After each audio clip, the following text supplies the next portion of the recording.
Well, hello and welcome to Thrive Thursday. It's our first Thrive Thursday of June. And we're having a banner first week of June, so I'll talk to you about some of the other programs that we've already had that you may have missed and some to look forward to this week. But of course, we're doing our Thrive Thursday. We want to keep Big Mo in your corner for the next couple of days and make this week an awesome week for you. It's always important to get off to a good start every single month, but really every single week.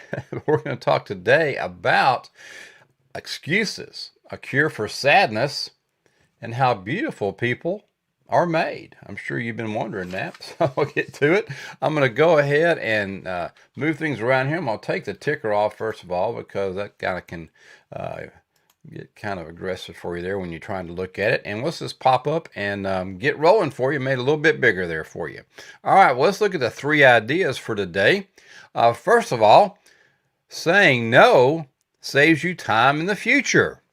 Saying yes costs you time in the future. No is like a time credit. You can spend that block of time in the future. Yes is like a time debt. You have to repay that commitment at some point. No is a decision, and yes is a responsibility. And so many times, and I guess the reason why people do it is they don't want to hurt people's feelings, but you have to learn how to say no. A lot of times, well, you want to do this? You go, well, maybe, yeah, let me think about it. No, you had no idea. You weren't even thinking about it, okay? You wanted to say no. You just didn't want to man up or woman up or whatever it is and say no. Yeah, you didn't want to let the people down, right? Well, just go ahead and say no and get it out of your life, because that's one more thing that is just hanging around and bouncing around in your brain and causing some more cognitive load on yourself and stress. And it's going to come back to you anyway because it's just, it's something that you're going to have to deal with again in the future because it's probably going to come up again. So if you want to say no, doggone it, just step up and say no. And we really need to start saying no to more things, because what happens is you get so stretched so thin by just not wanting to let people down. And you're doing them a favor if you're going to say no anyway, right? Because now you're not even in the plan anymore, so they're not even thinking about it, and they're not going to waste their time coming back to you. So say no and save your time, because if you say yes, that is a commitment, and you're going to have to that's a debt, and you're going to have to repay that debt. So and certainly don't say yes if you really mean no, because that really does mess everybody up. So this is a huge one, because no is just a word that we just don't use enough, and you need to get that into your vocabulary a little bit more. And I'm kind of preaching to the choir because I have a hard time saying no to people. But you just have to sometimes, because you got to get on and do the things that you were really meant to do on this earth, and it might not have been what someone else decided that they needed you to help them with, or wanted you to do for them. Okay, all right. Well, let's look at the second one. Most of the excuses I made: not enough time, not enough money, not enough knowledge, not the right connections, were just ways to avoid the real bottleneck: not enough courage. There was always a small step I could have taken if I'd had the guts to take it. Now, that could be many an epitaph, right? This could be on many a tombstone. Look, folks out there, so many excuses, and of course, time is a huge one. Yeah, I don't have time. I don't have the money. I don't have the can't do it. I'm not smart enough. I don't know the right people. No, those are all just excuses. You just need courage. Get up, do it. Again, maybe we should have said this was all about courage, because it takes courage to say no, and it takes courage to just get rid of all these doggone excuses and just get going. So just have the guts to take it on and take that small step and get rolling regardless. Even if some of these things might be true, it doesn't matter. Just keep going. Roll through. Get your big boy panties on, and let's go, and let's make it happen for yourself and for your family. All right, so let's get this thing rolling for you, and let's get these excuses out of here. Number 3, you can either be judged because you created something, or ignored because you left your greatness inside of you. It's your call. We just talked about what might be an epitaph. Well, this might be something you standing at the pearly gates, right? You're trying to describe to Saint Peter and all the whole crew up there that, hey, well, yeah, you gave me all these great gifts, but I just decided to leave them inside me. I didn't want to give. I didn't want to share them. I didn't want to do the stuff that you put me on this earth to do, right? And this is what we're talking about. Just get out there and do it. It is inside of you. It is your duty. I love Grant Cardone's bumper sticker, success is my duty. Well, success is what God intended you to do on this earth and what your special gifts and what your talents are. So don't be judged because you ignore them. If you're going to get judged, be judged because you created something with them, right? And get out there and make it happen, and use those special gifts, because that's why they were given to you. You were beautifully and wonderfully made, and you need to utilize your special talents and your gifts and get out there and share your greatness. All right, let's look at some quotes. The first one is from Elizabeth Kubler-Ross. You may not know that name, but she was a Swiss-American psychiatrist. She's primarily in grief counseling. She wrote, one of her big books was on death and dying. So I guess maybe that's part of the theme, seems like today too. But I think this came from Death, the Final Stage of Growth, where on how beautiful people are made. And her quote is, "The most beautiful people we have known are those who have known defeat, known suffering, known struggle, known loss, and have found their way out of the depths.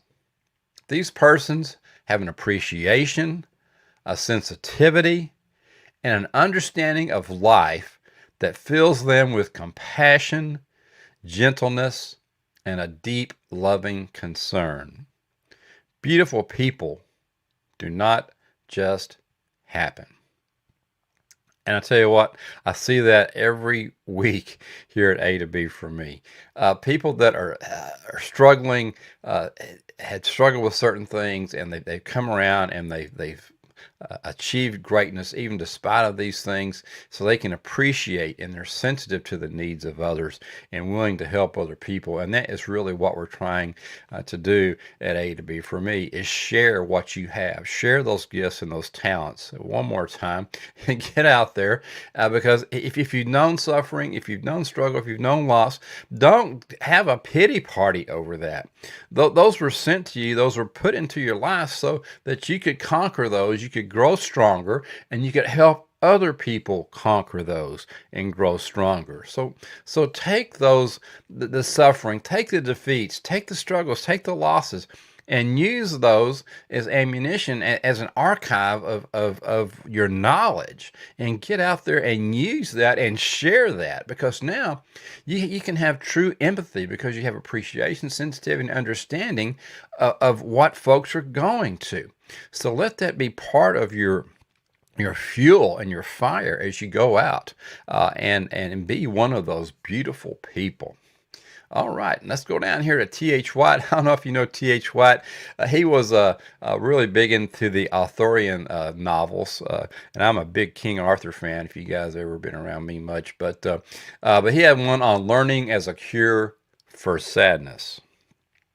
By the way, this was from the Once and Future King, but you probably know him from The Sword in the Stone, because as you're growing up, you probably saw The Sword in the Stone. He also had some help, or help assisted with the movie Camelot, and then that classic. I don't know if everybody's probably seen the classic Scooby-Doo, The Sword in the Scoob, and I didn't want to leave that out because he was part of the movie, the technical advisor type on that team.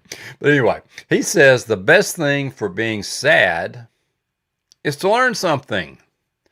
That is the only thing that never fails. You may grow old and trembling in your anatomies. You may lie awake at night listening to the disorder of your veins. You may miss your only love. You may see the world about you devastated by evil lunatics, or know your honor trampled in the sewers of baser minds. There is only one thing for it then: to learn. Learn why the world wags and what wags it.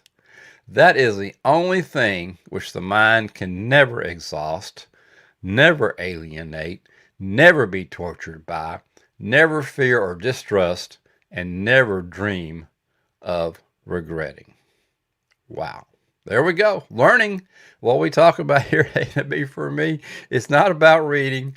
It's about learning. You see, our core philosophies here are read, learn, implement. So get out there. Let's get our reading, but let's learn these things that we're reading. Let's implement these things and get out there and make it happen and learn why the world wags and what wags it. That's the whole. That's one of the purposes of life, right? Is get out there and figure out what makes things tick, and let's get it going, and let's get out there and make the world a better place for everybody that's in it, including us and our family, right? All right, and of course we've got a question for you, and this is from Elizabeth Gilbert. Now Elizabeth Gilbert, she's not a was, she's an is, and you probably may say, well, who's Elizabeth Gilbert? That name's kind of familiar. Well, Eat, Pray, Love. She wrote Eat, Pray, Love, which was mildly successful. I think like 12 million copies were sold or something. I think it's been interpreted in like 30 different languages. So she hit a home run with that one. But she says, what do you love doing so much that the words failure and success essentially become irrelevant? Wow. Now, maybe that is your life purpose. This might be my new definition of life purpose. What do you love doing so much that the words failure and success essentially become irrelevant? That's a good one. So put that one in your journal this week. Contemplate that one. If you're having difficulties with, what am I here for? What am I supposed to be doing? Oh, pray on this one. Maybe, eat, pray, and love on it, right?